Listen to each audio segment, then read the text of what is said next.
All right, Shalom. I'm going to give all praise, honor, and glory to Yahweh, Ba'ashem, Yahushua, Ba'ashem, Kwakadash, double honors to apostles of GMS, and sincere Shalom to the brothers out here pushing the truth and sincerity.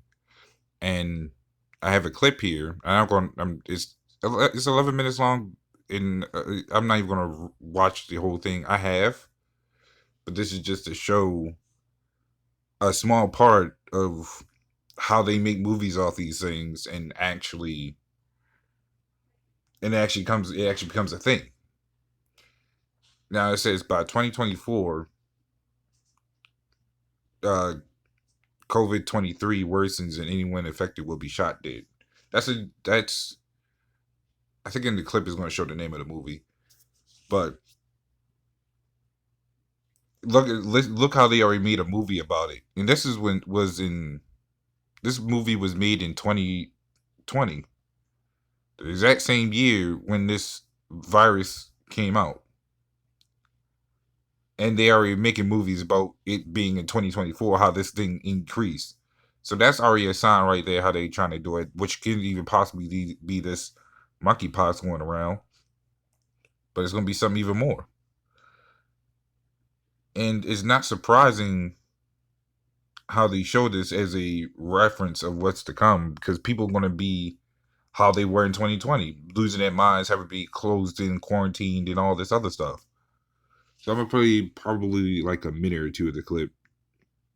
The movie is set in a dystopian 2024, where the world is still suffering from the coronavirus. In fact, the virus has mutated and has transformed into a deadlier form, known as COVID-23. People have been staying indoors for 215 weeks, but despite this, the mortality rate has gone up to 56%. Everyone is compelled to go through a daily virus test, which is conducted via an application. If they fail, the sanitation department will forcefully take them to the quarantine zone, aka Q Zone. Rumors say that whosoever enters the Q Zone never returns. The whole country is going through a curfew, and people are restricted from coming out of their houses. If they do not comply, they are shot on sight. The scene then shifts to a delivery boy, Nico, And see, who is riding around. that's where that martial law kicks in as well. But a lot of people don't want to believe that. A lot of people think these people have the average citizen has rights, and their rights don't really benefit them unless it's to do something wicked. But to fight for your rights, the government don't want you to do that, and a lot of people fail to understand that, because it's not that they don't want you to fight for it; it's that they've already put loopholes in it, so you can't fight it. You have martial law uh, on the field. They overwrite every law that's even made. So that in itself shows you why it's all null and void. So I'm gonna play a little bit more just to show a little bit of it, what they might try to do. On his bicycle, delivering the packages. He is roaming so freely as he is wearing a yellow armband, which denotes that he is immune to the disease. However, and see, and that's what I want to get at, because that's what they will try to do, is another another test run before releasing the MOTB, because they already tried it with the poking stick. Next, probably be something else similar to a band, and then it'll be the MOTB, or that might just be the MOTB. So it won't be no surprise, because all of these things that Esau puts out has been mostly coming out as a true thing. Some more symbolic than others, but a lot of them is more of a physical representation of what's to come. So this is Isaiah 24, and I'm gonna start at 10. It says the city of confusion is broken down. So when a lot of this viruses, because it's a virus at the virus, as what I'm seeing, more people getting shot, more of this and that, and the value of the dollar is decreasing while everything else is increasing. So you're seeing the economic collapse of a society slowly but surely crashing down pretty fast. So when this place is pretty much broken down, Whereas it's pretty much everybody fight for yourselves, fend for yourselves, and it's harder to make money, or it won't, or the dollar collapses. Just as simple. To keep reading, it says every house is shut up that no man may come, in, which means all these stores and businesses, a lot of them going to shut down. Even your airports, to where people can't even come in or out. And I know, and I believe a lot of these foreigners, as a lot of people like to call them, is already going to be a step ahead of that and just leave before all this stuff starts crashing down. The average citizen here don't really have the money to actually just move out somewhere. And if they do, they're going to still face the repercussions of another country's downfall, or what they got to, well, not downfall, but another what they got to put up with.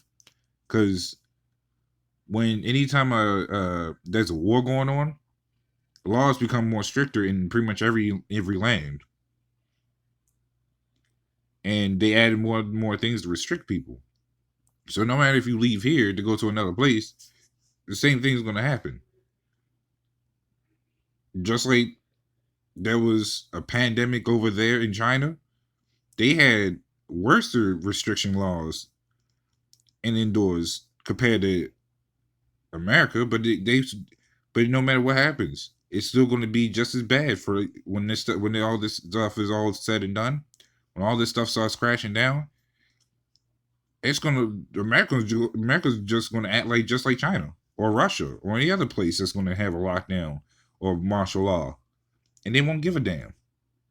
So for all these people that think they have rights, or they believe they can change the system, good luck with that, because we are out there seeing the spiritual things, they're seeing the prophecies are unraveling, and these people still can't come up with an answer or what to do. They talk all this big stuff, talking about that we need to band together and all this other stuff. Where y'all at? Y'all may have guns and may be walking out on the streets, but you ain't killing none of these senators or any other person. You're killing your own people. So how does that work? And it says, there's a crying for wine in the streets.